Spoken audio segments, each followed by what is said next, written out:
Bonsoir à tous, bienvenue dans votre émission La Réunion Léla. J'espère que vous avez passé un bon week-end, que cette première journée de la semaine a été comme vous voulez, énergique, dynamique, et qu'en tout cas, vous vous donnez les moyens de la vivre pleinement, puisqu'on aborde ces 2 derniers mois de l'année, et en espérant que vous vous préparez d'une part dans de bonnes conditions, surtout à faire les fêtes. Alors, comment bien se préparer pour faire les fêtes ? On va essayer d'en parler à travers la sophrologie. On parlera aussi à travers la nutrition. On ouvre une porte dans l'atelier de Jamila.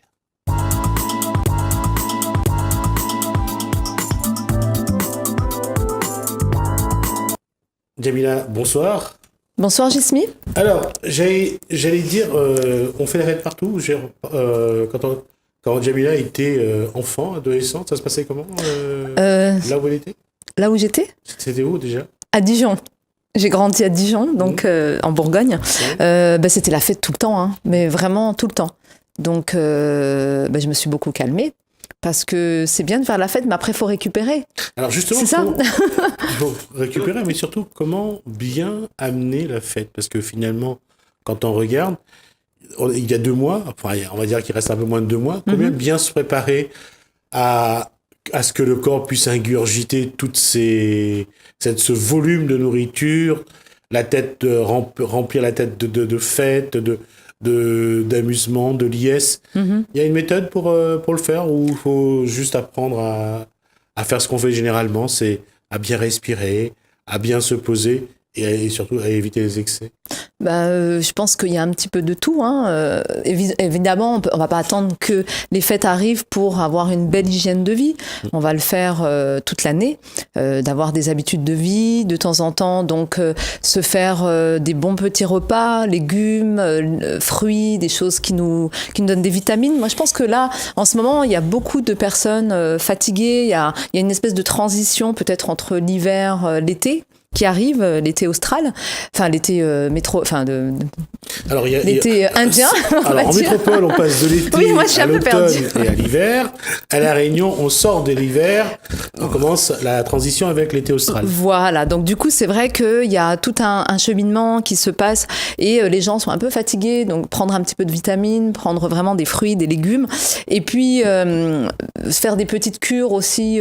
Moi, personnellement, c'est ce que je fais de temps en temps, de jeûner, de faire une journée avec des boissons, du thé, de l'eau, et puis laisser un petit peu son intestin, son estomac au repos.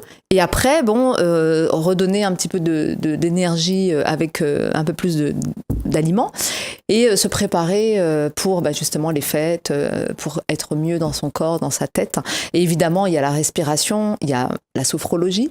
Donc travailler sur son corps, sur son esprit, et puis amener un bien-être intérieur pour vraiment se libérer. Et puis au niveau de son esprit, c'est très important de comprendre que c'est un état d'esprit, Noël, les fêtes de fin d'année. Alors les gens, il y en a beaucoup qui dépriment, c'est vrai, il y a beaucoup de gens qui dépriment parce qu'ils font le bilan de toute l'année, donc ça peut être professionnel, ça peut être personnel, et puis on se dit toujours tiens, qu'est-ce que j'ai loupé, qu'est-ce que j'ai fait de bien. On fait toujours un petit bilan, et puis il y a des gens qui dépriment parce qu'ils se sont mis quand même des conditions, ils se sont mis des challenges, et puis ils n'y sont pas arrivés. J'ai envie de leur dire, c'est pas grave, on a toute la vie. C'est simplement se préparer pour se dire que on fait les choses comme on a envie de les faire tranquillement. Faut pas se mettre la pression. Une fin d'année, c'est un état d'esprit, et je pense qu'il faut le vivre le mieux possible avec beaucoup de joie, beaucoup de paix dans son cœur. Moi, c'est vraiment le message que j'ai envie de faire passer, c'est d'apaiser un petit peu les esprits. Aujourd'hui, le fait que les gens sont fatigués, le fait que les gens pensent à beaucoup de choses, j'ai envie de leur dire, prenez un temps de calme, prenez un temps de repos, et apaisez votre corps, votre esprit avec... il y a plein de choses à faire ici à La Réunion, donc sortez, prenez l'air, prenez un temps pour vous. Voilà, c'est mon message. Je reviens sur ce que je disais, c'est que est-ce que la préparation, on voit, on est sur une île où il y a quand même une pratique religieuse, traditionnelle, très encore marquée. Tout à fait. On voit dans chaque communauté, on voit chacun vivre sa foi, vivre ses traditions. Et là, on arrive à une période, on est dans la période, tout ce qui est chrétien, on est sur la fête des morts, la fête de tous les saints, les Réunionnais d'origine indienne ont célébré Vishnu pendant 5 semaines.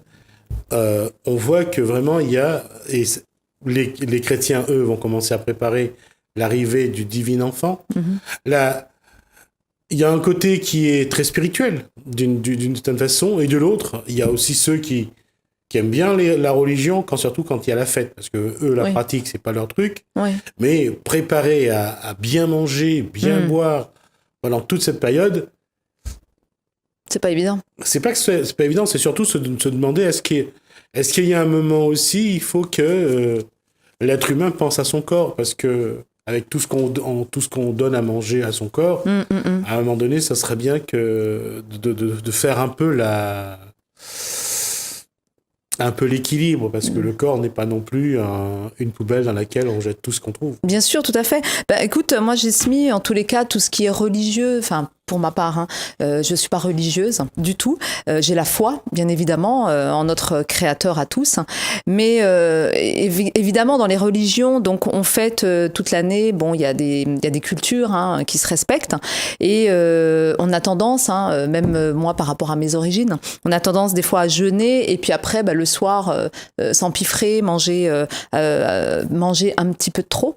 Mais l'idéal, c'est l'exemple de maman qui fait ça, c'est qu'elle jeûne, mais le soir, elle va pas manger, elle prépare. Voilà, donc moi je pense que c'est dans la préparation, c'est comme, je reviens toujours aux sportifs, parce que c'est vraiment un exemple de préparation mentale, c'est de se dire que quand on sait ce qu'on fait, eh bien on va structurer et on va faire une préparation. Donc évidemment, donc là on sait que il va y avoir la fête, il va y avoir les fêtes en fin d'année, et puis plus toutes les fêtes que tu cites, ça serait plutôt de préparer, de se dire voilà, qu'est-ce que je vais pouvoir prendre comme bon repas, et puis se donner des limites aussi, de se dire là ça c'est bon pour moi parce que toute l'année je l'ai expérimenté, je sais que ça c'est bon, ça c'est moins bon, ça c'est trop riche, c'est trop calorique. Pourquoi se forcer finalement? Parce que y a un conditionnement familial, il y a un conditionnement religieux. Pourquoi se forcer? Moi je pense qu'à un moment donné il faut revenir à soi, sans essayer de frustrer ou de bloquer tous ces conditionnements, parce qu'on peut aussi se mettre à dos sa famille, son entourage, mais de se dire moi qu'est-ce que je veux dans mon être intérieur. Mon corps a besoin d'attention. Plus je vais porter de l'attention sur mon corps, plus je vais lui apporter des bonnes choses. Ça je sais que c'est bon, ça je sais que c'est pas bon, et après structurer, puis se limiter, se dire ça je vais faire attention. Si c'est pour se rendre malade, c'est un petit peu bête, quoi. Donc il faut aussi réfléchir un petit peu à ce que on amène, ce qu'on amène à l'intérieur de son corps, et puis l'amener doucement, en douceur, tranquillement. Là, d'une part, il y a bien sûr ces montagnes de nourriture qui s'étalent tout le long des têtes de gondole, dans les grandes surfaces, que ce soit chez l'artisan boucher charcutier qui prépare pour ces fêtes des choses magnifiques, attention. Bien sûr. C'est pas question non plus de se priver de tout, c'est pas la question. Au contraire, il faut rendre hommage aussi, de cette façon-là, à tous ceux qui travaillent à donner aussi du bonheur aux gens. Bien Manger est un bonheur, c'est quelque chose il faut pas non plus s'en priver systématiquement. Mais, et encore une fois, comme je le dis, c'est vrai, on le voit, parce qu'à chaque fois qu'on arrive à la fin de l'année, entre les bonnes résolutions, les régimes que veulent certains, sortir d'addiction pour d'autres. C'est pour ça que je disais que c'est de bien, on a 1 mois et demi, 2 mois, pour se dire, écoute, on va préparer les choses tranquillement. C'est ça. À cette période-là où on passe, tout est bon à boire un verre, à manger des produits très gras, des produits très riches. Donc, c'est pour ça que je dis, à un moment donné, c'est de se préparer soit à diminuer le volume de nourriture, mais aussi à préparer à se préparer à parfois à dire non, là ça suffit, je viens de manger tant de choses, et là, en période des fêtes, il y en a un bon prétexte pour dire oui à tout.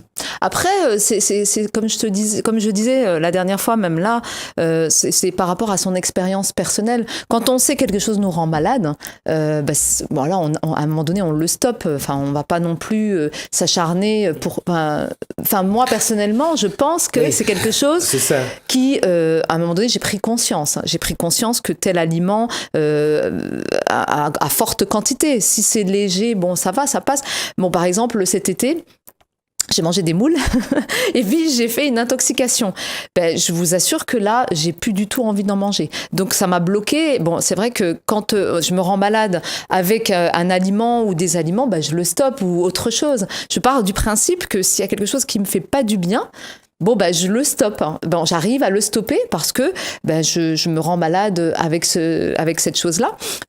Ou autre chose, mais c'est ce que j'ai envie de dire quand il y a quelque chose qui est bien préparé, c'est ce que tu disais, quand c'est bien décoré, parce qu'à Noël c'est beau, il y a une féerie. Voilà, il y a aussi le plaisir des yeux, mais bien au contraire, il faut se faire plaisir, il faut goûter, il faut manger, mais après c'est l'excès qui n'est pas bon, et l'excès, il y a des personnes qui préfèrent manger dans l'excès, ça les regarde, c'est leur liberté.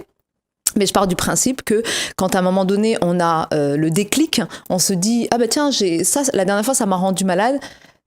Soit je l'écarte, soit je me dis je vais commencer à équilibrer, parce que l'équilibre est très difficile. C'est ce que je disais la dernière fois. Tout changement est très difficile au début et compliqué au milieu, et puis à la fin c'est magnifique, parce que du coup on a complètement inversé, on a changé nos habitudes et on a transformé. Donc c'est ce qui est bien aussi par rapport à notre foi, parce que je pense que ce que tu disais par rapport aux religions, qu'est-ce que les personnes attendent, c'est une transformation. Donc nous-mêmes, on peut le faire parce qu'on a les capacités de transformer les choses. Donc, les aliments se transforment à l'intérieur de notre corps, mais avant de les ingurgiter, on va transformer aussi notre débit. Ça, c'est important aussi. C'est important aussi parce que ne serait-ce qu'au niveau de la mastication, c'est très important. Bien sûr, ouais, ça aussi. Pour pouvoir générer du flux gastrique, pour pouvoir digérer ces produits-là. Donc, il y a tout un comportement à voir. C'est pour ça que quand on parle de sophrologie, tout à fait. La respiration, c'est au moins réfléchir un petit peu, parce que même quand on mange, il vaut mieux respirer. Il vaut mieux savoir respirer, il vaut mieux savoir non seulement respirer, mais surtout, ça amène à réfléchir également. Oui. Et comme on le disait depuis tout à l'heure, c'est quelle est la bonne... Il vaut mieux arriver au 15 décembre dans de bonnes conditions, ou déjà plutôt que de totalement saturé, parce qu'après le corps, il va plus rien apprécier non plus, il va être malade, ça va être les urgences, ça va être des intoxications alimentaires, ça va être des excès. Quand elle parle de la foi tout à l'heure, pensez à votre foi aussi à l'intérieur, parce que c'est très important, et c'est vrai qu'on ne se rend pas compte. Il y a l'estomac, il y a bien sûr votre foie, mais il y a tout l'intérieur qui a besoin qu'on s'en occupe. Oui, tout à fait. Et quelle que soit la période, votre corps ne mérite pas que vous lui infligiez tout à fait. Autant d'efforts, parce qu'à un moment donné, il finit par craquer. Oui, tout à fait. Faut pas attendre ce moment-là, ça serait dommage. Et il y a aussi un exercice qui est sympa, c'est de faire des respirations. Avant de manger, avant de passer à table, prendre un verre d'eau, parce que ça aussi, je l'ai appris aussi avec un ostéopathe. Toujours boire avant le repas et boire après le repas. Bien laisser 1 heure de temps avant et après. Ne pas manger, boire pendant. J'allais dire au minimum une demi-heure. Voilà, c'est ça. Une demi-heure avant. C'est ça. Voilà. Parce que sinon, on a tendance, en fait, dans l'estomac, ça gonfle. Et c'est vrai, quand on prend ces habitudes-là, on arrive à bien gérer le repas. Moi, ce que je fais, je mange souvent des fruits le matin, avant le repas du midi, toujours 1 heure ou 2 heures avant, parce que je trouve que ça me permet, parce que le fruit aussi, après, il faut connaître un petit peu tout ce qui est le bol alimentaire, tout ce qui est acide, et c'est vrai que tous les fruits ils sont plus digestes avant un repas que le prendre en dessert. Après, ça, c'est aussi écouter notre corps. Noter ce qui nous fait du bien, les aliments qui nous font du bien, les aliments qui nous donnent un petit peu de fatigue. Parce que ça aussi, c'est important de le noter au niveau de son corps. Le corps, il est merveilleux. C'est une belle boussole qui nous permet de savoir ce qu'on doit faire. Et quand on parle de sophrologie, l'alimentation, c'est aussi se nourrir avec les yeux et ne pas forcément se gonfler son corps avec de produits.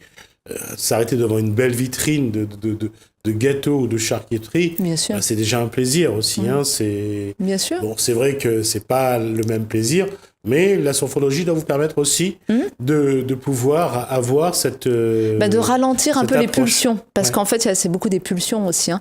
Donc, on peut se permettre de temps en temps de se dire, ah bah tiens, je vais me faire un petit plaisir, j'ai envie de manger du sucre, je vais me faire, voilà, c'est tel gâteau, j'aime le gâteau au chocolat. Là, je vais l'apprécier. Et c'est vrai que j'ai pris l'habitude de faire ça. En fait, je vais pas manger, enfin ce que j'aime, hein, j'aime le chocolat bien évidemment, mais je vais pas manger du chocolat tous les jours.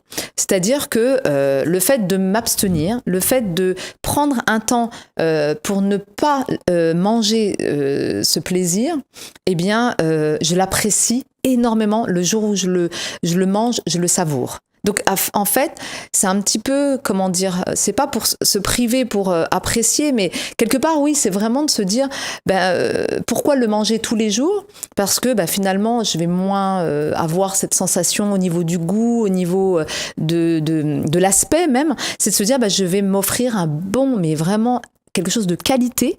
Au lieu d'avoir de la quantité, de se dire cette qualité-là, je sais que voilà tel pâtissier, ça c'est un bon gâteau, ou même des fois des pâtisseries qui sont même pas forcément chez un grand pâtissier, mais on se dit tiens ce paquet de gâteaux ou cette chose-là me fait du bien, je vais pas le prendre pendant un certain temps et je vais essayer d'écouter mes sens quand je vais le prendre. Qu'est-ce que ça réveille en moi ? Parce qu'il y a un très bon dessin animé, je ne sais pas si tu as déjà vu, comment ça s'appelle, avec le rat, là. Ratatouille. Oui, Ratatouille. Ce dessin animé, je l'ai vu, mais des dizaines et dizaines de fois avec ma nièce. Et on le regardait, et je l'ai regardé en boucle. Et c'est un petit peu ça, c'est le côté gustatif. Se dire, waouh, là, ça a du goût. La vie, c'est ça aussi. La vie, elle peut avoir du goût. Si on s'arrête sur certaines choses, pas sur tout le temps la routine, en se disant, ça, c'est quotidien. Ne pas tout manger à n'importe quel moment, laisser le corps apprécier, mettre en place les éléments qui permettent j'allais dire de garder la saveur, de garder la valeur des goûts voilà, aussi. C'est ça. Et c'est vrai que c'est important. Et c'est vrai que lorsqu'on arrive à la période des fêtes, on veut tout manger. Oui. On veut tout mettre sur la table, finalement, on n'a même pas le temps d'apprécier parce qu'on mange tout d'un coup. Alors que si on mange un peu là, un peu, on a le temps d'apprécier, de voir la qualité du produit. C'est ça. Et puis, c'est aussi des économies. Ne gaspillez pas tout votre argent pour les fêtes parce que les fêtes, ça dure 15 jours. C'est ça. Mais après, il y a encore l'année qui arrive. Donc, c'est dommage Voilà, c'est pour ça que respirer, ça permet aussi d'envoyer de l'oxygène à l'esprit, et le cerveau a besoin de cet oxygène pour bien réfléchir, parce que ça sert à rien de tout gaspiller d'un coup, de tout. Après, de toute façon, comme vous savez, si vous mettez plein de choses dans votre bouche, vous n'allez pas pouvoir non plus apprécier ne serait-ce qu'un des produits que vous faites, hein, donc que vous mangez. Donc, c'est pour ça que prenez le temps de bien respirer, prenez le temps de profiter. Vous savez, ils ont inventé le réfrigérateur et le congélateur, servez-vous-en. La fête, c'est pas seulement à la fin de l'année, c'est tout au long de l'année. Et puis, donnez le temps à votre corps, parce que faut donner le temps à son corps de bien apprécier, mais aussi d'éliminer, parce que... C'est ça, mais c'est surtout ça, c'est parce que, comme tu dis, en fait, l'habitude de vie, si toute l'année on mange beaucoup, après on a des périodes de fatigue, justement, avant ces périodes de fête, et en plus, on amène trop d'énergie, c'est le trop, en fait, hein, parce que les aliments, c'est de l'énergie, on en a besoin pour vivre, mais si on en amène un surplus, eh bien, on va être encore plus en fatigue, on va être encore plus... même des fois, il y a des éruptions cutanées, enfin, le corps parle, la peau parle, donc c'est à un moment donné, c'est qu'il y a peut-être un dérèglement, le surplus, il est pas bon, quoi. Enfin, c'est comme tout, hein. On peut pas. Il faut trouver l'équilibre, mais l'équilibre, ça s'apprend. En tout cas, on aura l'occasion d'en reparler jusqu'aux fêtes, voir un petit peu. On essaiera d'amener d'autres postures sur l'alimentation, sur la nutrition, mais aussi sur la sophrologie, la respiration. Comment bien préparer ces fêtes pour que ce soit vraiment des fêtes et que vous ne vous trouvez pas aux urgences pour des intoxications alimentaires au bout de quelques jours. Voilà, donc on arrive au bout de ces 20 minutes de discussion, Jamila. Très bien, j'y suis. La prochaine fois, on verra un petit peu comment on peut revenir là-dessus et puis leur donner quelques conseils pour que ça se passe au mieux. Oui, voilà, qu'il n'y ait pas trop de fatigue en fait, surtout ça. Parce que souvent les gens arrivent fatigués à la période de Noël, c'est dommage. Ils n'arrivent pas à profiter du moment. Voilà. Donc, et éviter les moules. Donc, merci Jamila. Merci Jismi.